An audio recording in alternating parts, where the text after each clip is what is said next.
What's good, y'all? Welcome to Commissioner's Corner. Today, we're going to be talking about basically how I got to my running back rankings. My last video, which was a little bit messy if I'm going to be honest, was basically giving my top 7 tiers, my top 40 running backs, and not top 40, like top 80 running backs, and just sort of giving an idea why I had people grouped where they were. Today, I'm going to sort of get into how I did that. We're going to talk a little bit about team statistics. We're going to talk about how the player did with their advanced metrics. This is just basically going to be a video where we're going to be talking about what matters for running backs when we're talking about these fantasy projections, these fantasy ratings. So, if you have any questions, leave it in the comments when we get to the end. But enough yapping, let's get into it. So the first thing I did when I was making my rankings was I went to a site that took the average of 7 different Vegas player props. Those Vegas sports books being Fantasy Pro, Circa, FanDuel, DraftKings, ESPN, MGM, and there's a 7th one that I just can't remember. Doesn't really matter. I just wanted to use those, basically just get everyone from top to bottom. That's not how I did my rankings and said that's good enough. But it was a good starting point to just start my tiers, starting to get them aligned. Because honestly, a big indication that I was using where I had my tier breaks was where you started to see a major split between what they projected over the season compared to the next person. So that's sort of how I thought about it when I was creating, like, here's the final part of my tier. Basically, I know it's not the end all be all. You should not treat Vegas props as this is what they're going to do. But what you should do when you are looking at it is know that this is the median. Like, this is what they sort of expect on average. Of course, players are going to do better. Of course, players are going to do worse. But they've done their research to get the idea of what this probably what's going to be in the middle to make it where they can make money where people are betting above and below at about a 50% rate. So that was the best starting point I had before I got into the team stats and everything else. So the first thing I consider after I get all my players in order based off these Vegas productions is how good that offensive line is and how good of a team they are on. So just talking about that offensive line, the offensive line matters a lot when we're talking about running games. I mean, duh. But like, we don't think about when we're drafting.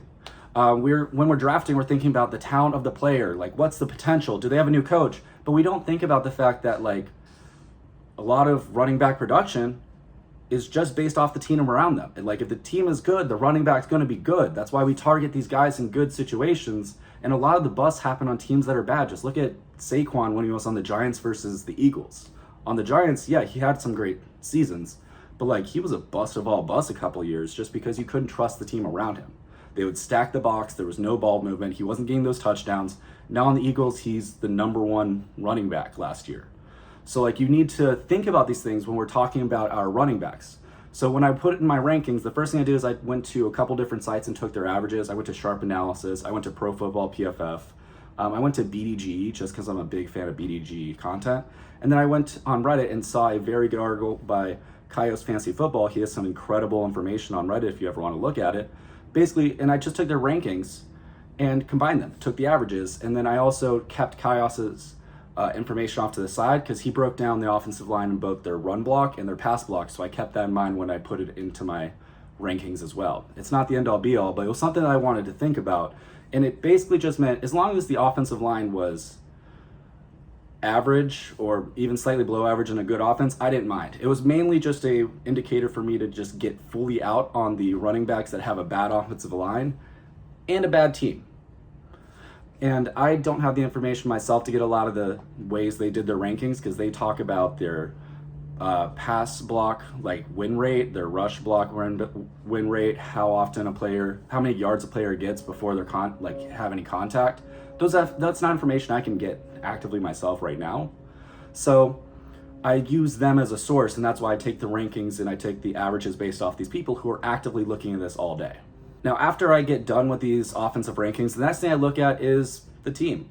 So the first thing I want to look at when I'm looking at the team is I want to see their projected wins. Are they going to be a good team or bad team?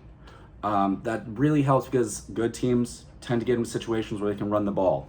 They have better success passing.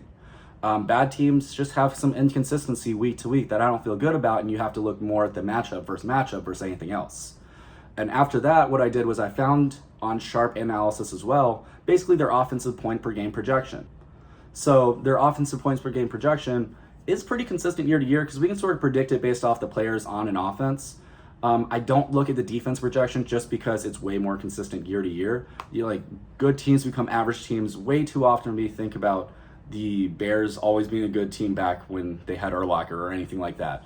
Like what we want to do is basically just project the offenses because it's too hard to do the defenses because a lot of the time defenses give up the same amount of points or something similar, but by position is where it's different. Like you might want to look at the cornerbacks when we're talking about wide receivers. And the last thing I really look at for teams, not that I really think too much about it, but are they in a dome or not? I mean, there's been a couple studies about how domes help like how good a player is on the field. Like there was a study done by Pinnacle on scoring the NFL from 2003 to 2015. They found that total points per game scored in outdoor venues was 42.4. Indoor games were at a 46.2. It could be the teams involved, but that is a pretty large sample size and just something to like, not that it really matters, but just something to note if we're talking about it on a game by game basis.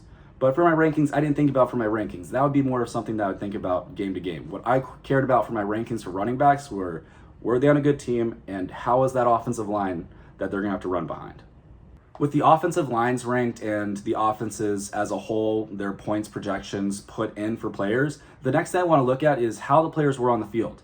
We'll get into the snap share, we'll get into the usage, we'll get into all that. But what I want to first talk about is how good were they when they got the ball and did they get the efficient running back carries? So I look at two different stats here. I look at how many of their carries went for 5+ yards by percentage, and I look at the inside the 5-yard rush share, essentially. These are once again not end all be all. Most running backs end up in a middle tier, but I want to see the outliers on both sides because it helps me sort of decide who I think is going to pop and who I think is going to fade. So just looking at the carries of 5+ yards, I'm not going to think too much of this top guy being Jeremy Nichols at 49.09. It makes me think for a second since he's number 2 on the depth chart for the Commanders, but I'm not going to put much weight into it. I know Bijan's a monster. I can see all this. I'm not too worried about any of these top guys. What I care about is like, I don't know, the fact that Kyren Williams has 36.39% of his rushes going for 5+ yards, or Joe Mixon with 28.98%, because I can see how that might go into the season and change things for them. So going to the season, like Blake Corum had almost 43%, like those actually above 43%. So like those reports during the offseason that they want this to be a little bit more of a split might be real because of how much more efficient he was last year versus this year. And there was already reports last year that they wanted to do this. It didn't happen last year. This year might be the year just because of the efficiency last year. Just like you're not going to see Joe Mixon get his workload from last year because he wasn't good with that same workload. But I'll get off the carries of 5+ yards. I'm not here to basically just talk top to bottom of those. I'm just sort of talking about the metrics that I care about. So getting into the inside the 5-yard rush share, this is a very important thing for running backs. 60% of the rushing touchdowns happen within the 5-yard line. So you want to know you're getting the guy that's getting those carries. Derrick Henry, for instance, was the most consistent running back last year. I keep saying it, but he had 90.91% of the inside the 5-yard rush share. Because Lamar Jackson doesn't run the ball, he got every single attempt. He got 20 attempts last year. That gives you a very high floor when we're talking about basically what a running back can do week to week. So you want to see those guys that are getting that 50+% share. If they're not getting a 50+% share, they're not going to give you that consistency because they have to break runs for touchdowns. So once again, most guys end up around 50+ that we really care about when we draft, but it makes you want to sort of think about, well, is Joe Mixon ever get back to it? I know I'm just crapping on Joe Mixon here. I really fucking hate the guy. But is he ever going to get back to it? Because he had 87.5% of the percentage last year, but Nick Chubb's coming in with 83%. It's going to be a little more of a split. Neither one's going to get in that 80% role again. So I'm going to be totally out on him. And that is basically what I think about when I'm talking about the efficiency of their rushes. Now we're going to get into basically their usage and their snap share and all that.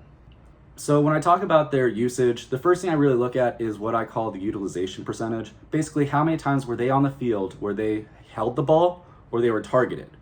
For running backs, that typically ranges between the 40 and 50% range. But after that, I end up looking at the points per 100 snaps, basically just saying, okay, they're on the field, they're getting targeted, they're getting this much usage. How's that relating to fantasy points? Are they getting, and this is where we can start tying everything together. So they're getting the inside the 5-yard rush rate. Like they're getting those valuable rushes. okay, they're getting utilized a lot in this offense on a down-to-down basis when they're on the field. And it's coming into fantasy points. So we take all that information together and we just sort of like want to combine it to basically get to this notion of where we think running backs are going to be, what is their role going to be this season, based off of how they did last year. And after that, the last thing I really look at is their touches and targets. I don't think too much of it. And then I look at their snap count a little bit. I don't think too much of any of those things because those things change year to year. Just you have to look at the depth chart a little bit. Like Bucky having, I think, a sub 50% snap count. I think that's going to be higher this year. But so I'm not going to put any stock into that. But I basically just included this information so I could sort of see what happens last year, see how that related to the utilization and points per 100 snaps, see how they did based off their efficiency, and basically combine that all to get an idea of how the running back is in their system last year. And then we can take all that information and project it to the offense they're on and how good that offensive line is going into this year. So that is basically how I get my rankings. I take these Vegas player projections, basically rank everyone out. I start to look at the offense that is around that running back. And then I basically take what they did last year and try to project and predict what's going to happen for this season. Did their depth chart change? Were they very efficient last year and you think they're going to get more snaps? All that stuff matters when we're going to make these predictions because drafting was not 100%. Ranking is never going to be 100%. But we can take all this information and make inferences and make storylines and make these ideas of what we think is going to happen. And that's basically how I got to my rankings. And on that note, I'm going to wrap it up. I don't know if anyone's watching this. I know it's probably a little bit boring and I know it's a little bit different than what most people do when they talk about their quick hit guys. And even though I do enjoy that content, I wanted to sort of talk about how I got to my rankings.